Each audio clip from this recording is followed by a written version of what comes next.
ሰማነው የተላከለት ተደውሎለት ሪካርድ አድርጎ ነው ያመጣው ለእህታችን ድምጽ ለመሆን። እናም እባካችሁ በቃኝ ልሙት እያለች ነው። ምክንያቱም የዛሬ 2 ዓመት ነው እንግዲህ ከኢትዮጵያ ሕዝብ 38 ሚሊዮን ብር በብር እንዲሁም የቀረው ሳውዲ አረቢያ ውስጥ በሪያል ከኢትዮጵያውያን ተሰብስበው 2 ሚሊዮን ሪያል ተከፍሏል። ግን ገንዘቡ ተከፍሎ ጉዳዩን የሚከታተልላት ሰው በማጣቷ ስላልተደረሰላት ልትሞት ነው እቺ ልጅ። እና እባካችሁ ውክልና የተሰጠክ ወኪል አቶ አህመዲን የሱፍ እባክህ ምላሽ ስጥ። በዋትሳፕ ቮይስ አስቀምጬ ልካለው፣ እስካሁን አልመለስክልኝም። እንዲሁም ኮሚቴዎቹ እባካችሁ መታችሁ ምላሽ እንድትሰጡን እንፈልጋለን። ነገ ማታ በኢትዮጵያ ከምሽቱ 2 ሰዓት ላይ እባካችሁ ወጣችሁ ሚዲያ ላይ ምላሽ ስጡን። በውስጥ ስናናግራችሁ የሚያናግረን አካል አላገኘንም። ስለዚህ እባካችሁ ምላሽ ስጡን። እናመሰግናለን። ኢላ ኑር ሰቦ ከሳውዲ አረቢያ እስር ቤት እኔ እዛ ሆኜ ላይቭ እሰራለሁ ነው ያልኩት። በቃ የሚመጣው ነገር ይምጣ ይሄዳለሁ ብዬ ነበር። በወቅቱ ግን አይቻልም መሄድ ተብሎ ተነገረኝ። ይሄንን ነገር ለምርም አይቻለው ፕሮሰስ መስተካከል አለበት። እነዚህ ቤተሰቦች መሄድ ማይችሉበት እናትየው ፋይዳ የላቸውም፣ ሰርተፍኬት መዘጋጀት አለበት፣ ከቀበሌ ምናምን መምጣት አለበት ተብሎ 1 ወር ምናምን ወንድም ካሊድ ጋር እንደነበሩ አውቃለሁ።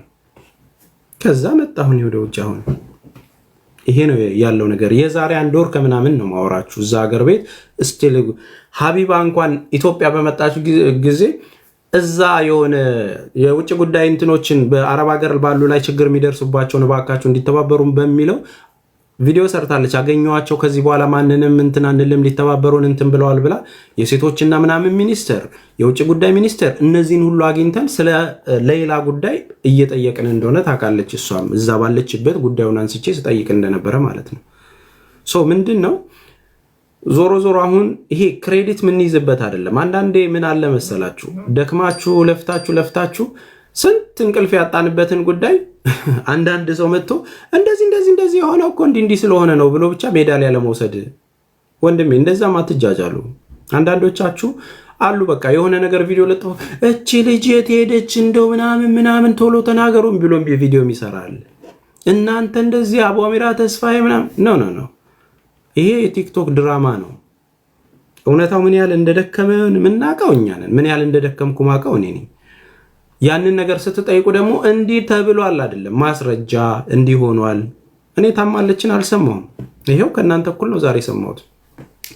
ከእስር ቤት የተላከ ድምፅ ነው ተብሎ ድምጿን አሰሙን ነው ትግላችን። ሄደህ እኔ አቡ አፍናንን ቃል በቃል ያልኩት ነገ ህዝብ ፊት ነው ይሄንን ስለ ነበረው ነገ ከኮሚቴው እስር ቤቱ ይሄድና ልጅቷን ድምጽ ያሰማን ይሄንን ነገር አድርገህ ነናና ንገረን እሺ ያደርጋለሁ ይላል። በዛው ይተፋል። ዳት ሴት ምን ላድርገው? ስንት እንደለመንኩት ስንት እንትን። አሁንም ዞሮ ይሄ ህዝብ ጋር ያለው ነገር ጥያቄ መቆም የለበትም ፈጽሞ መቆም የማይኖርበት ልጅቷን በህይወት ስለምንፈልጋት ምንም ማድረግ ስለማንችል ማናችንም ማድረግ የምንችለው ድምጽ ሆነን መንግስት በጀመረው ነገር ትብብሩ ተጽዕኖ ውስጥ ፈጥሮ በመንግስት ደረጃም በዲፕሎማሲ ተጠይቆ ልጅቷ መውጣት አለባት። ኦሬዲ ምን ያህል ቀን የቀራት የሚለውን ክሊር የሆነ ነገር መጥቶ መናገር አለባቸው። ኤኒዌይ እንግዲህ ሀቡ ጋር ተቀጣጥረናል። ሀቡ ጋር የሚመጡ ከሆነ እንግዲህ ኮሚቴው ጥሩ እንጠብቃለን። ከዛን ኔክስት ስቴፕ ደግሞ የምንጠይቀውን ነገር እንጠይቃለን። ሁሉም ቁጭ ብሎ ነው የሚያዳምጠው። በነገራችን ላይ ኮሚቴ የምትሉት ማንም የማያዳምጥ ሰው የለም። የማይሰልል የመንግስት አካል የለም። በቃ እያንዳንዱ ንግግራችንን አይደለም እያንዳንዱ ድርጊቶቻችንን እግር በእግር እየተከታተሉ ነው ቼክ የሚያደርጉን። እኔ የሆነ ቢሮ ሲሄድ እንዴት ተስፍሽ ያደርገው አንተ እንዴ ሰላም ነህ እንዴ ያቁኛል ማትሏቸው ሰዎች ያቋቸዋል። ምንም የተለየ ነገር እኮ አይደለም። እሱም ሰው ነው፣ ሶሻል ሚዲያ ያያል። በረፍት ጊዜው ስክሮል ሲያደርግ ይሄ ጉዳይ ተቆራርጦ ይደርሰዋል። እግዚአብሔር ይመስገን። አሁንም ሄዳችሁ የሀቡን ሪፖስት አድርጉት። ወደ 28 ሰው ነው እስካሁን ሪፖስት ያደረገው። ኦልሞስት ወደ 40,000 ሰው ላይክ አድርጎታል። ሼር እና ሪፖስት አድርጉት። መቆም የለበትም። በቃ መጠየቅ ካለበት ተጠይቆ እንያት ልጅቷ የሚቀራትን ነገር በትክክል መረጃውን ይንገሩን። እዛ ያሉት ኃላፊነት የወሰዱት እነሱ ናቸው። እጃችሁን እንዳታስገቡ አይመለከታችሁም ነው። ኖ ይመለከተናል።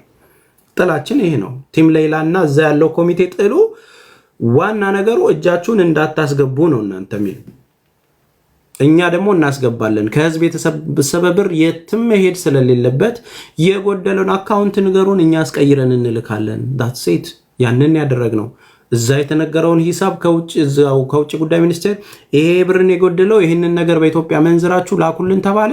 በዛ በተባለው አካውንት በተከፈተው እንዲገባ ለኤምባሲው ላክን። ለግለሰብ ያላላክነው ለምንድን ነው? ይሄንን የሚያህል ብር ለአንድ ግለሰብ ልኬ እኔ ነገ የሰበሰብኩት ነገር ላይ የት አደረገው ሲባል ለእንትና እኮ እኔ ልኬለታለሁ ብዬ ህፃን ልጅ ጨዋታ መጫወት አልፈልግም።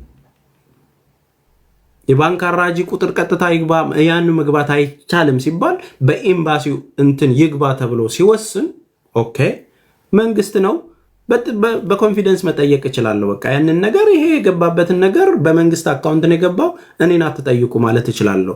ያንን ለመከላከል ራሴ የላኩበትንና ያስተባበርኩበትን ዶክመንት መያዝ ነው የኔ ኃላፊነት። ያንን ይዘናል። ቤተሰቡ ገብሮ ወጥቶ ተቀይሮ የተላከበትን ኦሪጂናል ዶክመንት ያው ወንድም ካሊድ ይዟል። እኛ ሄደን እየተባበረን ራሳቸው እየፈረሙ ነው ወደ ኤምባሲው የተላከው ማለት። ኤምባሲውም ደግሞ ተረክበናል፣ ተቀብለናል፣ ተከፍሏልን ብሎ በራሱ ፌስቡክ ፔጅ መግለጫም ሰጥቷል። አዎ የሞት ፍርዱ እንደተነሳላት አውቃለሁ። እኔ የማውቀው ጊዜው የምትሞትበት ቀን ቅርብ እንደነበረ ነበር የዛን ጊዜ ማውቀው። ምክንያቱም አንድ ሳምንት ሲቀራት እባካችሁ ቀኑ ካለፈ በኋላ እንዳይገሉብን ብለን ሽማግሌዎቹ ሄደው የሟች ቤተሰብን አብረው የጾም ጊዜ ነው ምናምን ሄደው ዚያራ አድርገው እባካችሁ ቀኑ እንኳን ቢያልፍ ታገሱን፣ ትንሽ ቀን ጨምሩልን ብላችሁ ጠይቋቸው ብለን ሽማግሌዎቹ ተልከው እዛ ሄደው እንደዛ አድርገው እግዚአብሔር ይመስገን ግን ተረባርበን እንቅልፍ ቀን ከሌሊት እንቅልፋተን ብሩ ተዘርዝሮ ቀጥታ ገባላቸው። 2 ቀን ሲቀረው ምናምን ነው እንደውም እንትን ያለው የገባው። ያ ነገር ገብቶ ሰዎቹ ወስደናል ብለዋል። ከዛም በኋላ ግን ያለው ፕሮሰስ ምን ላይ ነው ያው ነገ ኮሚቴዎቹ ይነግሩናል ማለት ነው። ስለዚህ አንዳንድ ጊዜ እንደመጣልን አንዳንድ ሰዎች እንደመጣልን መናገር ሳይሆን ከግራና ከቀኝ ማስተዋል አለብን። ምንድን የተፈጠረው ምንድን ነበር ፕሮሰሱ? መቼም ስንሰበስብም ይህን ጉዳይ ቀን ከሌሊት ስንቀመጥም ስታበረቱን የነበራችሁ እህቶች፣ በርቱ ስትሉን የነበራችሁ ልጆች ታውቃላችሁ። ይሄው ጉዳይ ተነስቶ ያኔ 5000 እና 6000 ሰው ባለበትም መተው ያወሩትንና የተባለውን ነገር ታውቃላችሁ። ዛሬ ላይ አዲሱ ነገር ለሁላችን ምንድን ነው? ልጅቷ ታማ ከአቅም በላይ የሆነ ችግር ውስጥ ነች የሚለው ኢንፎርሜሽን ነው አዲስ ነገር ሆኖ የመጣ ዩሲ። ይህንን ድምፅ ስሰማ መተኛት አልችልም። ይህንን ነገር ብሰማ እንዴ እስክትሞት አልጠብቅም። ወጥቼ ሚዲያም ባለኝ ነገር እናገራለሁ። ይህንን ድምፅ ያገኘው ሙባሪክ ከእስር ቤት ተደውሎለት ነው። ዩሲ እግዚአብሔር እንትን ሲል በሌላ መንገድ ቢሆን ትረፍ ያላት ነፍስ ተደብቃ አትቀርም።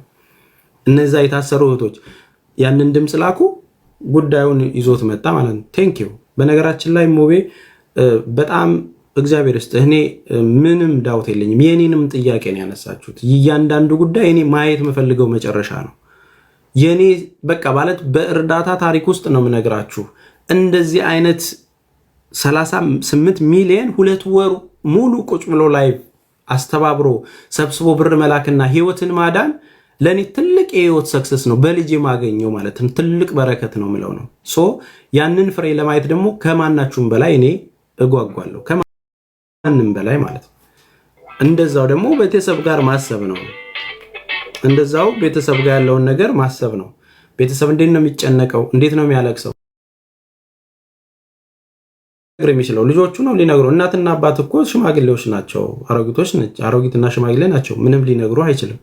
ወጣት ወንድምየው ነው ጠዋት መጥቶም ሲያናግር እና ሲያወራ ሰምታችሁታል። እንደዚህ ሆኖ እንደዛ ከተባለው አረ የተፈለገው ይሄ ነገር ነው። ይሄን ነገር ያላችሁ ሰው አለ ወይ? እንዲማ ብለው ነበር። እሱ እኮ የተባለው ያኔ ሁሉም ዙሪያ ጥምጥም ነው። ጠዋት እኔ ደሜን ሲያፈላው የነበረው አንዱ ነገር ምንድነው? ለተጠየቀው ነገር ግልጽ ነገር በቃ ይሄ ነው የተፈለገው ሲባል ነው ሁሉም መጥቶ ይንዘባዘባል። የተፈለገው ልጅቷ ብሩ ገብቷል አይደል? አዎ የገባበትን ዶክመንት ለአቢባ ላኩ። እዛ ጋር ምናምን ኮሚቴው እንደዚህ ያለውን ነገር መጥቶ ይናገር። ውክልና የተሰጠው ሰውዬም ደግሞ መጥቶ ያለበትን ነገር ያስረዳ። ኤምባሲውን ብር ገብቶ ይሄንን ነገር እኔ ያስኩት ካለ መጥቶ ይናገር። ዛት ሴት በቃ አለቀ። የምን ኮተት ማርዘም ነው? ያንን ነው ስንል የነበረው። እዚህ መጥቶ የተነጋገሩትን ምናምን እንደዚህ ሆኖ እንትና እንዲህ ብሎ ነው። ታርጌቱ በቃ እንደ ጋሪ ፈረስ ማየት ያለብን ልጅቷን ማዳንና ከእስር ቤት ማውጣት ነው። ያንን ለማድረግ ደግሞ የሚያስፈልጉት አንድ ቤተሰብ ነው፣ ሁለተኛ ውክልና የተሰጠው ነው፣ ሶስተኛ ይህንን ጉዳይ የያዘው ኤምባሲው ነው፣ አራተኛ ይህንን ጉዳይ የኛ ኃላፊነት ነው ብለው ሲሰሩ የነበሩ ኮሚቴዎች ናቸው። አራቱ አካል ነው የሚጠየቀው። እኛማ አስተባበርን፣ ባለው ጊዜ ሁሉም ተረባረበ፣ ብሩ ተመነዘረ፣ ገባ፣ ዶክመንት የገባበትን ይዘናል፣ አለቅ። እስከዚህ ድረስ ነው የኛ ኃላፊነት። መቼም ሙሉ ቲም ሄዶ ጉዳዩን እንደ ኮሚቴ ይዞት የሚፈጽም ቢሆንና ኃላፊነት ቢወሰድን ቢሆን ሳውዲ ሄደን እንትን እንላለን። እዛ 20 ዓመት 30 ዓመት የኖሩ የእምነት አባቶች ትልልቅ ሰዎች ናቸው ይህንን ኮሚቴው ተቀላቅለው ለዚች ልጅ ድምፅ ለመሆን በየሳምንቱ እየተገናኙ ይህንን ሁሉ ስራ ሲሰሩ የነበሩት። ያኔም በቃ እኛን አንቲ ሆነው ሙባረክ ጋር ገብተው እኛንን የሚመለከተን ብለው 21 ሰው መግለጫ ሰጥተው እንዴት ቀደሙን፣ እንዴት ብር ሰበሰቡ፣ እነሱ ሳታስፈቅዱ ሳታዋዩን ብለው ተናደው ነው ሌላ ቤት ገብተው ሲያወሩ የነበረው። ያንንም ሳንሰማ ነው እኛ ብሩን ሰበሰብን፣ እነሱ እዛ ያወሩ፣ እኛ ሰብስበን ልጃችን እናድናለን አለን። የጎደለውን ሞላን፣ ብሩን ላክን። አሁን ጥይቱም ጉዳዩም ያለው እዛው ሳውዲ ላይ ነው። ኮሚቴውና የኢትዮጵያ ኤምባሲ ጉዳዩን የያዘው እንደዚሁም የተወከለው ሰው ጋር። ስለዚህ አንዳንድ ጊዜ አታነካኩን። በምንም ጉዳይ እኔ አካውንት ላይ እንኳን ብር እንኳን የተነካካንበት ነገር የለም። አካውንት የተከፈተው በእናት በአባት በወንድም ነው፣ አለቀ። ያንን ጉዳይ ራሳቸው ናቸው እንዳያወጡ ግን እንከላከላቸዋለን። ማንም ሰው አንድ ብር ማውጣት አይችልም። እቺ ልጅ ስትወጣ 11 ዓመት ጨለማ ውስጥ የነበረችበት እድሜዋን አስቡት። ገና በሄደች በ6 ወሯ ነው ይሄን ችግር የተፈጠረው። በ6 ወሯ ነው። እቺ ልጅ የ20 ዓመት ልጅ ብትሆን አሁን 33 ዓመት ሆኗታል። ለሴት ልጅ ደግሞ ይሄንን እድሜ አስቡት።